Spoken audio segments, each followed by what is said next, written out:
«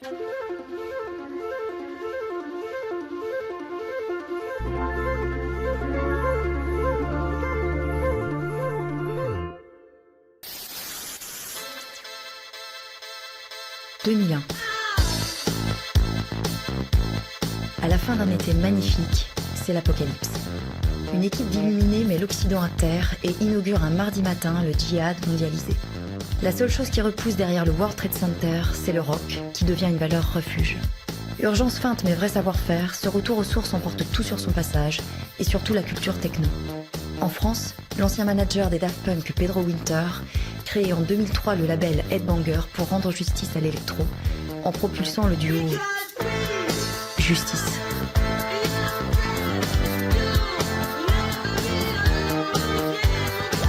En 2003, c'est le moment où on a sorti ce morceau. C'était aussi une histoire de cycle. La musique électronique française commençait à saouler tout le monde. Les Strokes, c'était numéro 1 partout. Les mecs revendaient leurs platines pour s'acheter des amplis et des guitares. C'est sûr qu'on était dans des années un peu plus punk. On avait envie de faire une musique qui jouait sur cette énergie. On déconnait entre nous en disant qu'ils faisaient du heavy metal disco.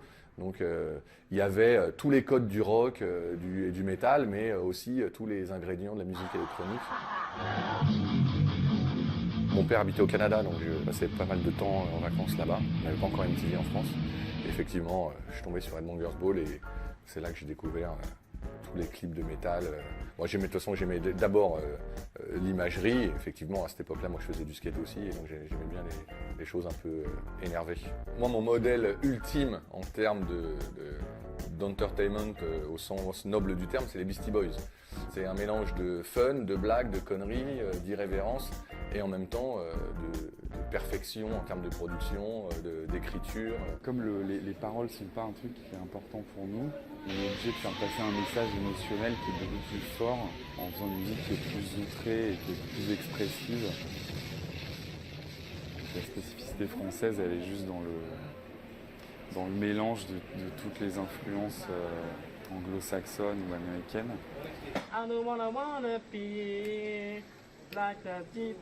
Mais qui sont redigérés par le spectre de Michel Berger, de Balavoine, qui sont des trucs qu'on a écoutés enfant. Par exemple, on a honte de aucun groupe. On peut écouter Vanessa Paradis, comme on peut écouter Rondo Benetiano, je sais pas, Sparks. Tu retires un plaisir uniquement quand tu te rapproches des émotions que tu as eues en écoutant ces musiques-là, en fait. À l'inverse des Daft, Justice joue à fond la carte de la rock attitude.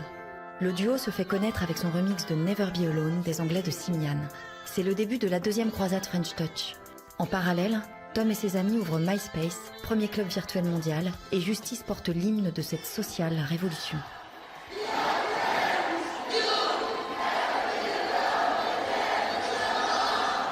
MySpace, quoi. Ajoute ton Friends, et nous on sort un morceau qui s'appelle Never Be Alone, We Are Your Friends. T'avais plus vraiment ce problème de toucher des gens en dehors du périphérique, quoi. C'était amusant au tout début parce que t'avais vraiment le côté communautaire, il était assez présent, quoi. C'était pas comme aujourd'hui où genre tout le monde est sur Facebook ou sur Instagram et tu perds un peu ce côté secte qui était marrant, quoi. C'est un mot simple et qui est une idée un peu romantique et épique. On trouvait qu'il y avait une espèce de corrélation entre le club et l'église où t'as tous les gens qui regardent dans la même direction vers l'autel et qui j'imagine ressentent une espèce de communion. Et on trouvait que c'était des énergies assez similaires. Et il se trouvait qu'en fait que la croix était le milieu de justice, enfin le T devenait le croix.